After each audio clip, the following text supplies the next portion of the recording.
Good day, and today we're going to talk about acing the ACT. In particular, I've got a three-part series in which we concentrate on the English section of the ACT.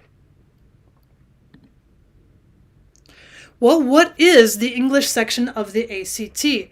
There are 75 questions, and so you get 45 minutes, so you get about 2 minutes per question.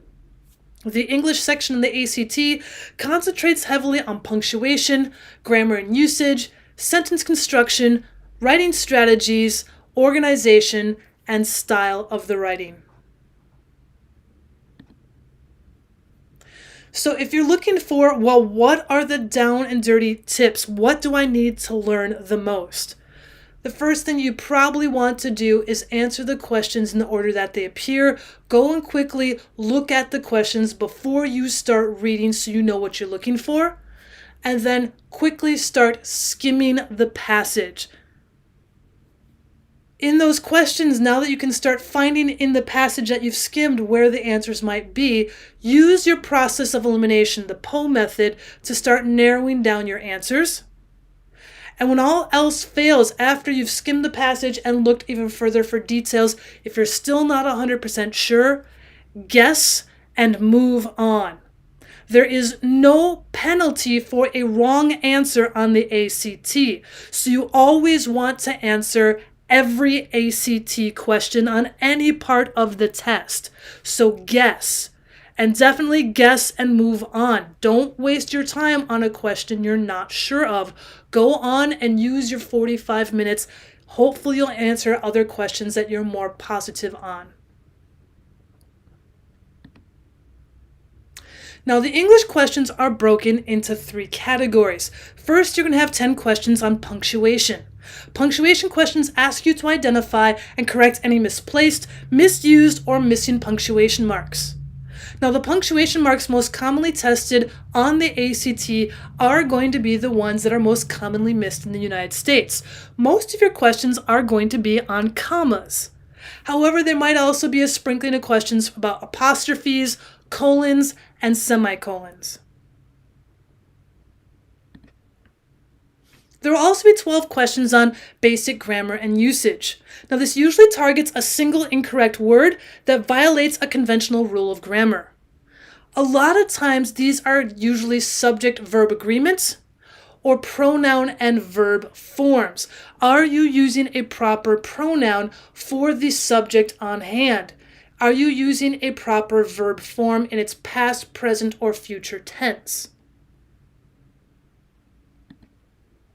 There are also 18 questions on sentence structure. Now, these tend to deal with the sentence as a whole. They're going to test you on clause relationships. They're going to test you on parallelism. They're going to test you on the placement of modifiers.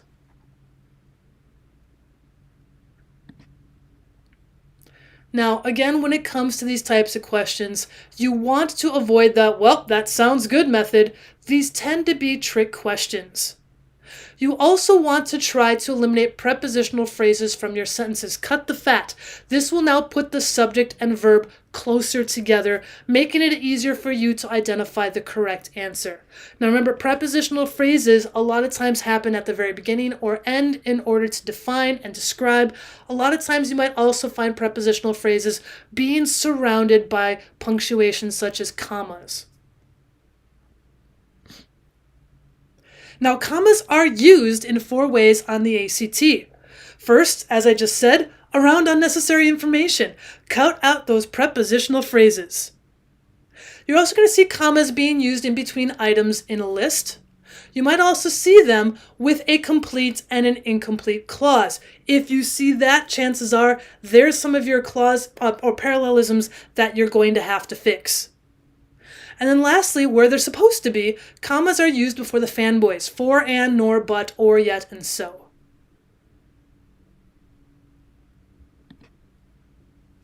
Now, if you're looking to correct semicolons and dashes, remember that semicolons are used to relate independent clauses that are not joined by a conjunction.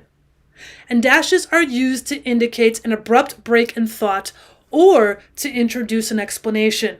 Dashes are not common. People have a tendency to use them in informal communications nowadays. Dashes most often, if seen on the ACT, are incorrect uses of punctuation. And semicolons, once again, give independent clauses. If you have a semicolon, it should make a complete sentence.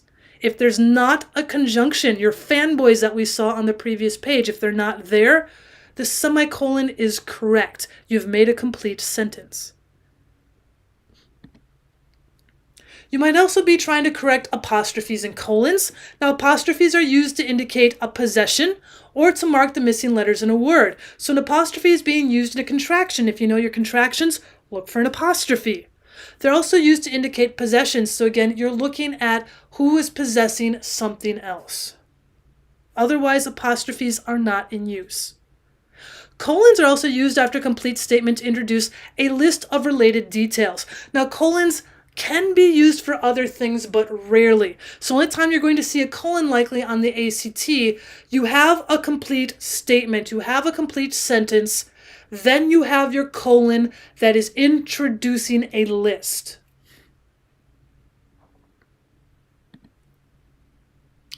One of the hardest pieces on the English test and the ACT that students find is subject and verb agreement.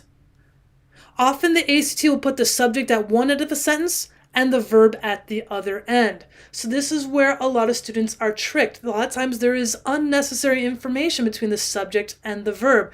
Again, get rid of the prepositional phrases, get rid of the clauses, and put that subject and verb as close together as possible so it's easy for you to understand if they are correct. So let's look at subject and verb agreements. Subjects are either singular or plural.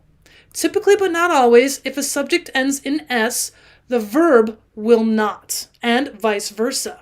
If a subject does not end in S, the verb does. Now watch out, the ACT will try and trick you. A common trick with subject-verb agreements is the use of prepositional phrases and other fillers to move that subject and verb far away from each other. So if you take a look at an example, the songs on Katy Perry's first album was controversial.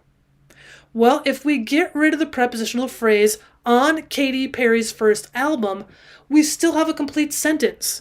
The songs was controversial would be incorrect. Now that we see the plural subject, songs, we need to have a plural verb. The songs were controversial.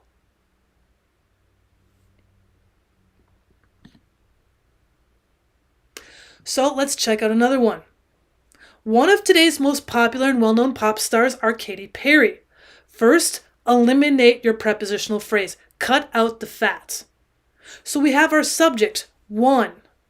We have our verb, are. And so you have a very long prepositional phrase of today's most popular and well-known pop stars. So now that we've gotten rid of the prep phrase, we just have our sentence. One pop star are Katy Perry. And so our identifying of the subject, one is singular, but are, the verb, is plural. So we need to correct the verb to agree with the subject. One is Katy Perry. Let's try another one. The support of her parents were a contributing factor in the release of her first album. Again, get rid of the prepositional phrase. The support were a contributing factor in the release of her first album. So support is singular and were is plural. So now that we have identified the subject support as being singular, we need to correct the verb to agree with the subject. Support, single, was single. The support was a contributing factor in the release of her first album.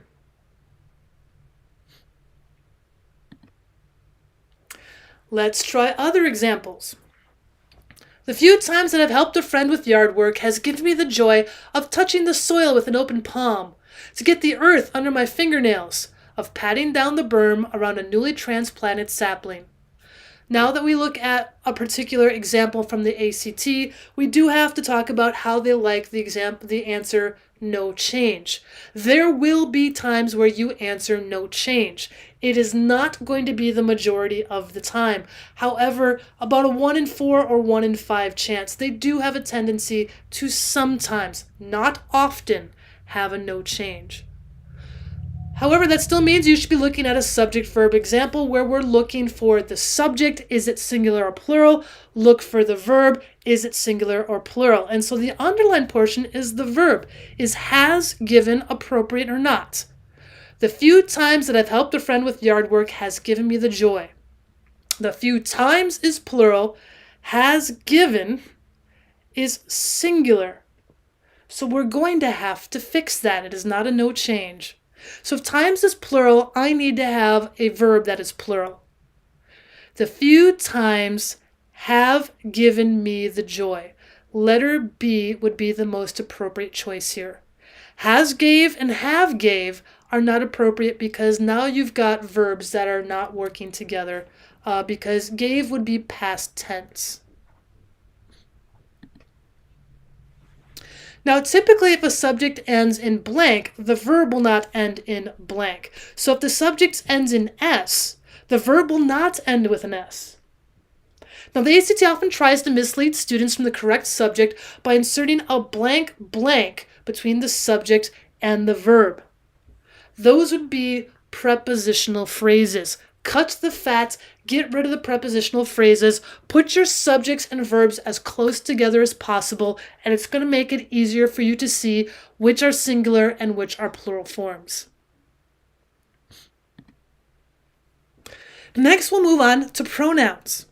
Now, an antecedent is a word to which a later pronoun refers to. When the pronoun does not agree in gender or number with its antecedents, you have an agreement error.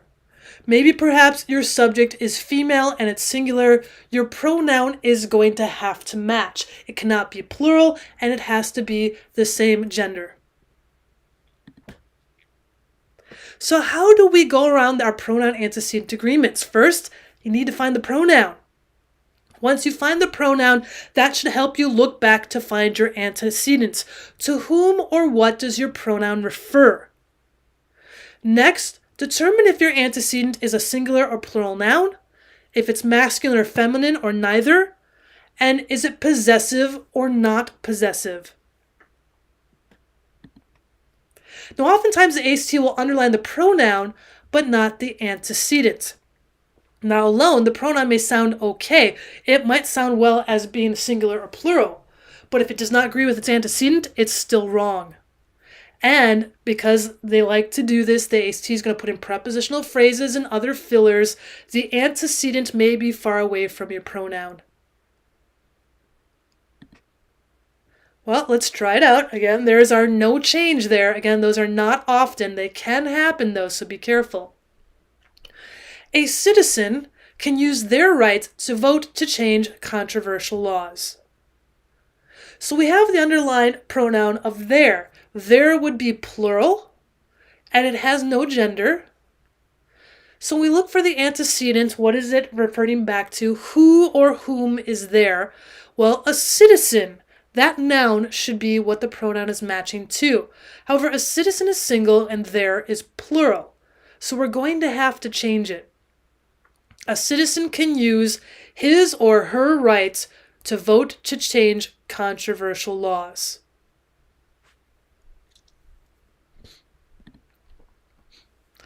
In the sentence above, the right to vote is a singular person to an unknown gender. The antecedent is a citizen, which is singular. There is plural because it's not the correct pronoun choice.